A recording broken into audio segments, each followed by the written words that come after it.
Welcome to the Roger Report Live on the entertainment side. I am Roger. I am with Jado and I am with Shark Sims.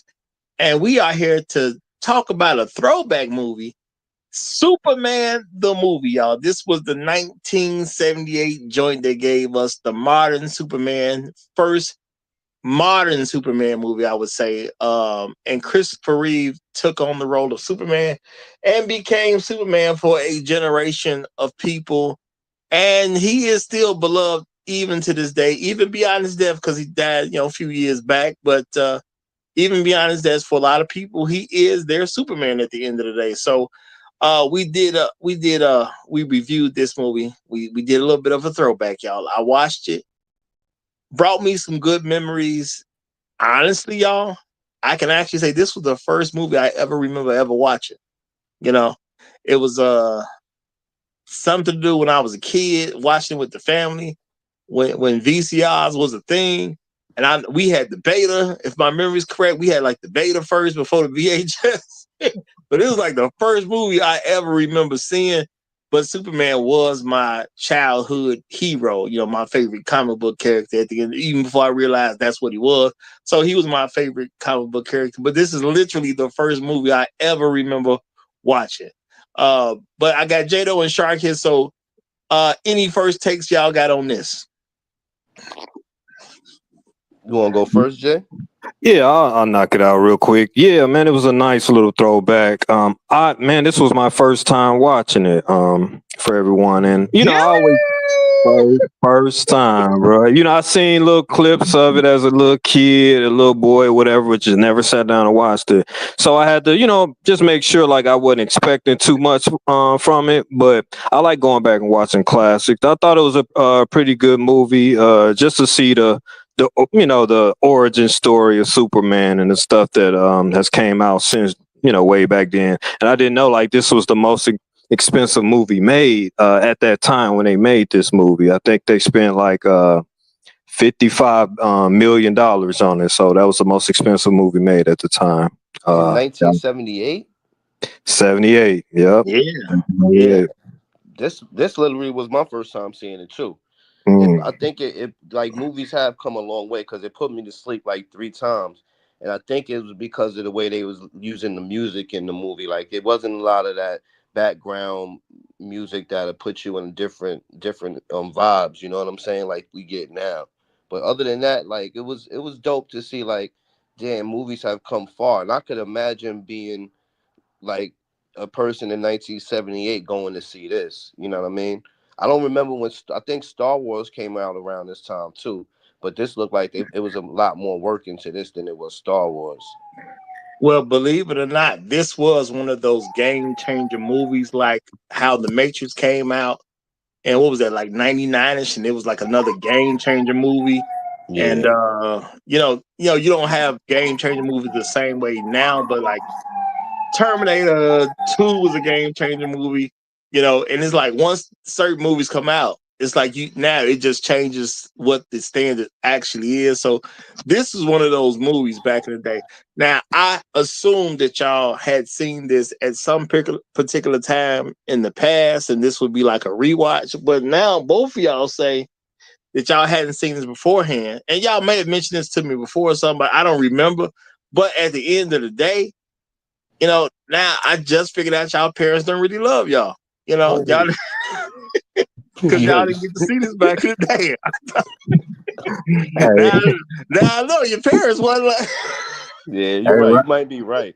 Hey, Roger, I don't remember the Betamax. You know what I'm saying? I think we all around the same age, and we got a VCR kind of late, bruh. So Yeah, when it My was. grandpops wasn't letting niggas sit in front of the TV for no goddamn 3 hours. That's just playing. So that wasn't really happening. No actual sausage, y'all, family. I'm just messing around. But yeah, we had that beta, y'all, and beta was not like it wasn't the one that took off. VHS took off, but beta was actually a better system. I'm just gonna throw that out back in the day. So my family did do something right. We had the better version of a VCR, but the other one was just marketed better, and then it took off. The beta didn't, but the beta was actually more quality. And Yo, but watching this joint, Henry Cavill, he must be Christopher Reeve's son because he looked just like Son in this movie. And you Same know what? facial structure, everything. I'm like, yo, that was the most perfect cast they could have did to keep Superman alive. I have to say, he was a great fit. And y'all, of course, we are going to, watch Man of Steel as the next throwback that we're going to do, because there is a new Superman movie on the horizon, which will be a new Superman for a new generation of people. Now, I would say for this one, I actually dig the storyline. Now I'm trying to put my mindset in, the people from 1978. What's a storyline that you could do, could perform? You have all this new technology that's being pushed into this film.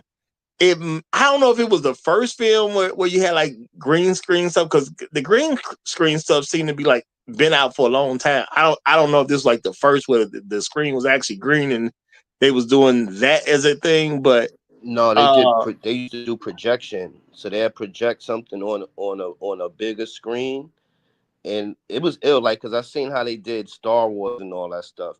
They kind of was more technical with all of that stuff back in them days, cause they ain't really have too much. So, green screen wasn't out though when this came out. This was all movie set. so I'm gonna say that they did a great job as far as special effects. Now, is it the special effects that we have as of today? Oh, Yeah. absolutely not. But you could see there was a grand effort to make this look real. And the tagline that they were using when this movie was coming out was that you will believe a man can fly.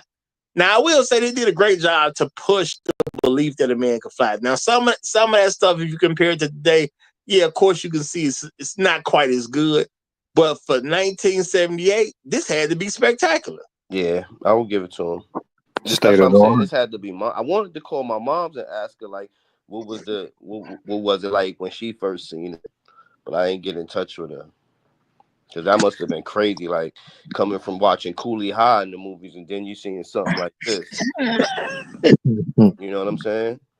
Absolutely, absolutely. And Gene Hackman did a hell of a job. I'm gonna Oh, have to excellent say, job. yeah, Yeah, excellent Gene job. Hackman was incredible, if you ask me. Yeah. And you know what? I have to say, these people really sold the story. Mm-hmm. I was the storyline that they had.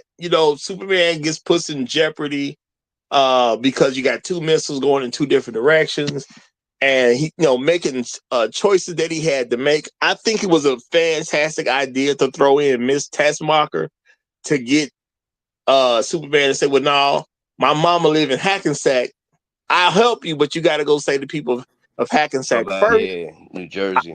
Yeah, that was a great twist because it put Superman in a position where, if I can, if I got to make a decision, I got to say where, the most. You always want to say the most people if you got to make a decision on who lives and who dies.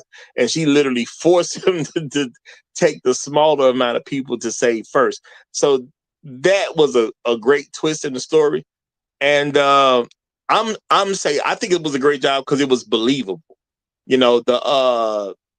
The distracting the military on the road twice. That was kind of cool to a certain degree Yeah. because you see how people stop because first it was a woman out there just laid out in the street, but they men at the end of the day. Men are susceptible to some quote unquote damsel in distress, which is what they came across. And Indeed. then when they stopped the military the second time, for them to stop the military by quote unquote moving a house, that was a great thing to not really cause suspicion. I don't know if this stuff would actually work even back then, but it was believable enough for an audience member. So I thought it was fantastic and paying attention to detail because you got to explain how you gonna stop the military twice, and they carrying missiles. Yeah. Yeah. Your man Lex Luthor was a wild boy, man. I mean, what I got from it was like, when you put a woman in a situation, man, you can make a lot of things happen, a lot of things not happen, man.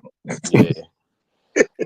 Because Miss Tessmacher, she, the army guy, she had all of them, surrounding her, trying to figure out, who's gonna do mouth-to-mouth resuscitation on her and save her, and then actually she's supposed to be riding with Lex Luthor.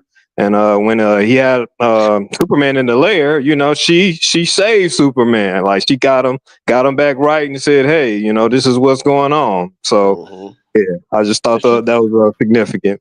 She couldn't deny 6'5" white man with the perfect chin structure. Ain't no denying. You seen when Lois Lane was on the roof when he first dipped up on Lois and she was checking him out. She was trying to throw that stuff at him, boy. She was like, "What color's my drawers?" He said, I can't see through the leg." Yeah. And he was like, "Oh, they pink." She's like, "What?" I was like, "Uh-oh, Lois trying to get him." But it was dope. And you know what got me too? The beginning when they General Zod and all them in that flat piece of glass and sent it out in the air. I was like, I remember seeing that one when they came back and they was fighting. So I'm like, oh, okay. So this puts it all in perspective for me. So it was dope to see that. Well, what people may have forgotten about, this was the studio taking a huge risk because they actually filmed Superman 1 and 2 together. So that's why that Zod piece is in there. And then, it really wasn't any more reference for the rest of the movie, but it fits right in so comfortably in the second movie because they filmed it all at the same time. Now, I got to say, Gene Hackman definitely did an incredible job. I will say that. I think her name was Margot Kidder, I think her name was, that played Lois Lane. Did a heck of a job.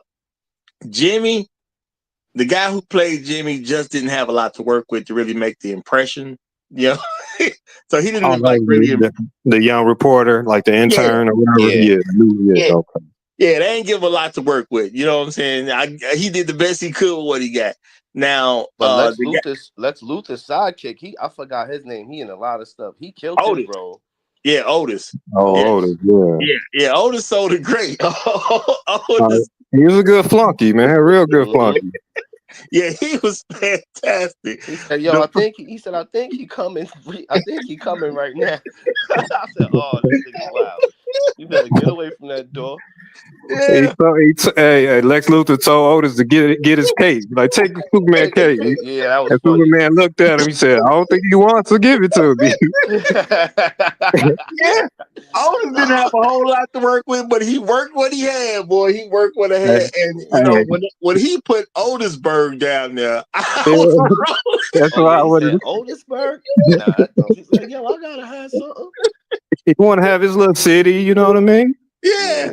I am attached to this crime of the century. I am attached. Give me something. Lex Luthor's plot to knock California in half and make his own stuff out of it. That was diabolical. I was like, oh, Lex Luthor is that dude. He a wild villain. Yeah. You know what I kind of when I saw that too, it's like, you see him as the ultimate, like one of the ultimate villains or whatever, but you got people like right now in our times, in reality right now, that sit around and just think of evil stuff to do so they can like cash out, you know what I'm saying? Or maybe kill a whole bunch of people. You know what I'm saying? That's what Bill Gates based his mind state on. Well, I gotta say that, even though this is a movie from 1978, that's why I gotta give him such credit for the writing and the plot, because they was gonna knock California smooth off the map. Mm-hmm. That's a heck of a diabolical plan to have with, and then, Gene Hackman, of course, does a fantastic job. Can't say it enough. But the fact that he was not intimidated, there is an alien that came down to Earth. He figures out immediately it's an alien because no human could be able to do the things that he out there doing. And then he figures out how to kill him.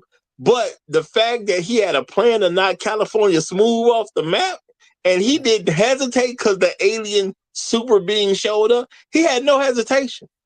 So if that would have worked, you would have had the Otisburg Lakers and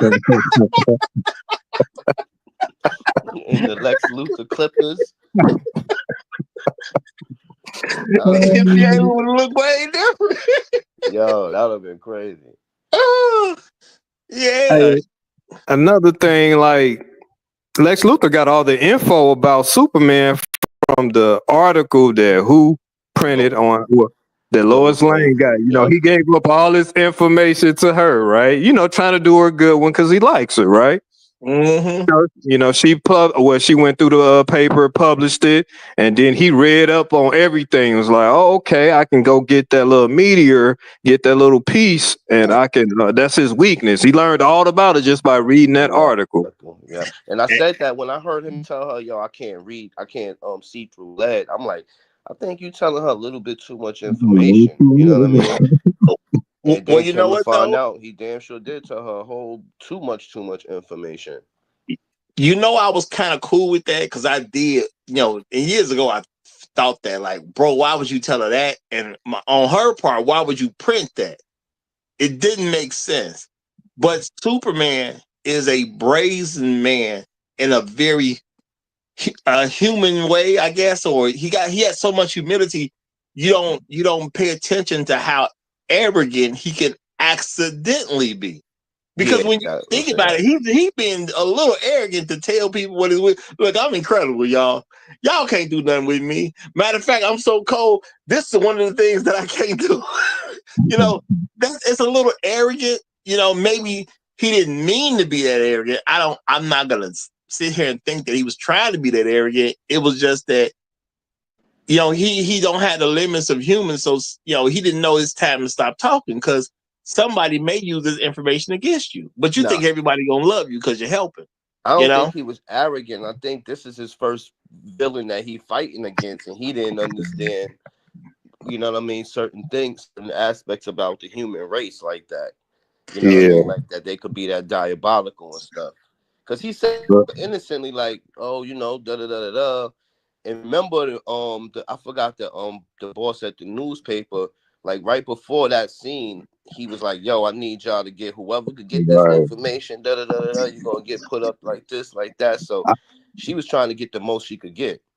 I think, he was just throwing her an alley-oop. Like he was so smitten by her. I think he was just naive to the game, man. That's what I think, Roger. Like he was just being a good guy. I like this girl. I'm gonna give her the info because the boss wants the info. He wants the story, you know. So he gave up the goods, but he didn't know that. Hey, Lex, and it's not no fault of hers. You know, she was just trying to get the story. And then, but Lex Luthor got that information. You know what I mean? There's always somebody out there watching you. Well, there you go. You're right. I look at it like this: he grew up this super being. No human poses a threat. Therefore, why not give up the information? That's why I say it's like he's accidentally arrogant. He's not trying to be arrogant at all. He just don't see humans as a threat. He's never been hurt. He's never had an actual problem. He was picking up the truck when he could, you know what I'm saying? When he showed up on Earth and was picking up the truck the same day. You know what I'm saying? So he ain't never had a problem to really think about this type of stuff. So he's never had a reason to be cautious. And I think this was him learning that I must be cautious if I'm going to be amongst humans. Because, you know, when he was in high school and, you know, the people were quote unquote bullying him, he could stop everybody whenever he wanted to. He just listened to his dad and, you know, keeping stuff in order, you know. So he's never really thought about being careful before. So I actually like to take on the fact that if you've been exposed to Earth this long, and keep in mind he was exposed to, he was about 18-ish, maybe 19-ish years old, and then he went to that fortress and learned 28 galaxies worth of information. Which is why we didn't see him until he was in his 30s. Wait, what was his mother and father's name on the Earth? Jor-El was the dad. Jor-El was the dad. I forgot the mother's name. Martha is the mom's name. Martha was the father named William? No. On Earth, the father was Joseph. Oh, you talking? Oh, Joseph. Okay. The human parent. Yeah. All right, because I know, fun fact, I know the first people to see a UFO was a couple named William, and I don't remember if a woman name was Martha. And it was ironic that they had this. No, I thought they had. I'm sorry, I said Joseph. Dad's name is Jonathan Kent. I don't know why I said Joseph. Superman's earthly father was named Jonathan Kent. His Kryptonian father is Jor-El. Jor, Jor. J-O-R. His last name is El. A lot of people that don't catch that. Superman's last name is L, E-L. Oh, word? Yeah, I think their whole family is like El, which means like in Hebrew, isn't that God or like a superpower, like the ultimate Yeah, power? yeah. They took some stuff from biblical references, and Superman did some stuff in like a format of a Jesus type thing, Right. because he Savior. yeah, because he really his childhood really wasn't dealt with. Just like the Bible don't really reference Jesus, but like one time as like a kid or whatever, and then Right. you don't really get the story of Jesus until he's like 30 years old. You know, and they basically did the same thing here. And Joseph ain't Jesus' real father either, so you know what I mean? So Well, him being like yeah, an adopted son on Earth and all that. Yeah, it's like yeah, when you know things, you can see all the different little plays on stuff. That's another thing about being real knowledgeable about things. yeah. And the people who came up with Superman were, if my memory is correct, they were two Jews and who came up with the idea in the 1930s. But Oh, they yeah? quote unquote felt persecuted to a certain degree. Yeah, because it came out right around, I think in 1930, late 30s, like right before, World War II or in the beginnings of World War II. Yeah, because I Yeah, remember they got some 1938 is when he appeared in 38. Okay. comics as they Right. this got some version of comics with him Superman. fighting Hitler and all of that. Yeah. Yep. Well, that was Captain America fighting Hitler, technically. Now uh, they got joints with Superman fighting them. Cover Gold. Hmm? Was Super? Well, I ain't gonna say he didn't because they did do something where Superman was going to the war or whatever. They did something with that. But when they came up with this idea that Superman first hit the comics scene he was on an edition of Action Comics. Yeah. And that was like 1938 when they first did that, because there was another version of Superman before he was anything like the Superman that we have today. You know, um, so so this Superman from 1978 was the first time that this modern day Superman kind of hit film in a way like that, because there were versions of TV shows back in the day where Superman was doing it. They used to do something called serials. So Christopher Reeve was this modern day era Superman that I believe still holds some weight. And I do believe, the story that they gave us was a believable story, especially for a 1978 Superman who had to make some tough choices.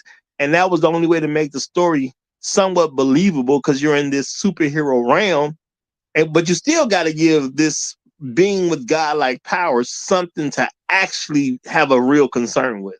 So that's why I appreciate the storyline so much. They was able to give him real concerns, even though he has these godlike powers. You know what? I forgot they did have the TV. They did have like the TV show. Yeah, there was a few different versions of Superman before this movie came out. Yeah, Homeboy was built like an alcoholic too. So they did their thing when they casted when they casted Christopher Reeves. God rest his soul. Yeah, and I think even to this day, this is a lot of the reasons that when you do a superhero character, a lot of people don't want to cast someone that's like already just kind of famous and in the game like that, someone solidly in the game. They like to get newer folks that you really don't recognize from a whole lot, because the character they're playing is so big, and they don't want the character to be anyhow overshadowed by the actor, which I think is a good thing. Plus, it gives some random actor an opportunity to hit it big. Yeah, I could agree. Right. Yeah. So who don't want to come in the game and play a superhero character that's bigger than life? And for me, Superman was that one. Because again, y'all, this is my favorite superhero growing up. And Superman was lit. It's Superman the movie is literally the first movie I ever remember actually watching as a little kid. So movie means a lot to me. Movie means a lot to me. Probably more to me than it means to y'all, because for some reason, y'all parents didn't even love y'all enough to have y'all watch this. Word. I'm like, and then all my big cousins that I know of, like I did have some of my cousins was big on comic books, but none of them ever was like, yo, you ever seen Superman the movie? So probably by the time I was even old enough to pay attention to something for 3 hours, I was already like 8 years old. You know what I mean? I was born in '80, so yeah. It was Well, like we was already on other stuff by then. But I'm mad I didn't get a chance to see it though. I'll tell you that much. but I do get it because it's like kids today. We whenever you're born is gonna make a difference of which movie you're gonna see. Because like I never sat down and watched Casablanca. You know what I'm saying? I know that's an incredible piece of movie history or art or whatever the case is, but I ain't never sat down and watched Casablanca. Me neither. I've seen a clip or two, but it was before my time at the end of the day. So I do get it. I do get it. But I'm gonna say this movie somewhat held up. And I'm saying somewhat because it just can't compete on the special effects that we have today. It cannot compete with the special effects. Writing was great. Well, Roger, that was like 50 years ago. Like that's what I'm saying. You know how fast things then came. Like I'm that's not saying even it's iller supposed how to be far the anything, but world has come from where we at now to what that was. That's wild. yeah, and I'm not trying to imply that it should keep up with the stuff that's going on today, because the technology is far too advanced. But But that's why I appreciate the storyline so much better. Storyline worth, yeah, it holds up today. I'll give them that. I try to put myself back into like 1978, and just imagine. So I appreciated the special effects. Of course, it ain't what we have today. And even, man, the orchestra and all the horns and strings that they're playing in the background, I kind of appreciated that too. You know what I mean? Just all the orchestra in the background. Wait, with the classic Superman song, playing. Yeah. Hey, that truth would sound be told, like places now they have like you could watch a movie and they have like an orchestra doing the sound. That would be dope to see with this right here. well, I'm gonna tell you, man, that Superman theme song still hold up, because I still even listen to that from time to time. Where I listen to the entire theme song, like all of it together, which is like a little under 8 minutes. But that theme song still holding some weight. Yeah, if you ask me. You play that, everybody know what it is. Even people who ain't never seen a Superman movie. Yeah. Well, you got to get to certain parts for people to recognize what it is for real. You know what I'm saying? Because if you play the actual thing song from the beginning, it'll take people a while to catch it. But I've done it riding around in the car, and people like, that sound familiar. They be trying to figure out what it is. You get to a certain part, then it's automatic. You know what it is. But it's just an interesting thing to watch people figure out that I'm playing the Superman theme song. But at the end of the day, this is classical music being played by orchestras, and I'm not gonna say that's a normal part of my life and a more normal part of my everyday routine. But this movie, the music was dope. That's all I can say. It was dope, even though I don't necessarily listen to an orchestra play. Yeah. No. So dope overall. Now, of course, we're gonna make some comparisons with this and the other Supermans along the way. Now, we're not gonna check every Superman movie out. I'll consider doing something with the Brandon Routh Superman, because he did come in for Superman Returns, which was supposed to be an extension of this version of Superman. So I'll consider doing that. Definitely gonna check out Man of Steel. And for the record, they made $300 million off of that worldwide. Oh, okay. They went from that was big money back then. Yeah, that's big money. Okay, and if they spent about 55 million and then they made 300 million, they came up. That was a great investment. Yeah, they came up. And remember, they filmed 2 movies in one, so we could say that was 25 million. Yeah. Well, their risk definitely paid off. That's for sure. And I know the studios was definitely pushing more and more because the Superman 4, they just kind of slapped that one together, because they was just like, no, Superman make bread. We just got to do another one. So that was the studio outlook, according to Christopher Reeve, because he's said that in some interviews and things like that. But so which one did Captain Zod and them come back in? Oh, they came in Superman 2. All right, I gotta watch Superman 2. I'm about to check them too. Oh, I remember. I watched Superman 2. I know that came out after 1980, so I do remember watching that one. That might have been my first Superman joint that I seen, because I know I didn't see that one. But yeah, they did their thing. I gotta give it to them. I can't really shit on it. Well, maybe we will do a review on Superman 2 as well as we get closer to the new James Gunn Superman, because that's what we're revving up to, y'all. The new James Gunn Superman, which will introduce a new Superman to why they take Henry out? That universe. They're done with that universe. They're resetting things over at DC. So it's going to be a new universe that won't include any of those people. Those are just now multiverse versions of Superman, but it would not be the main universe from here on out. James Gunn is starting the new main universe, and Superman is their opening movie. So that's what's going on with that. But y'all, we have reached the 30-minute mark, so it's been a great trip down memory lane, I would say. But we're gonna get ready to close this on out. We'll possibly go over Superman 2 if they are truly interested in checking that out. So we'll see. But we're definitely gonna be doing the Man of Steel, and of course, we're definitely gonna check out the new James Gunn movie, Superman movie, as it comes to the forefront, which I believe is July 11th, if my memory is correct. So, but it's in the near future. It's definitely coming in the near future. So this has been great. Like I said, we're gonna close out. I am Roger. This is Shark and Jado, and we are out. Peace. Peace out.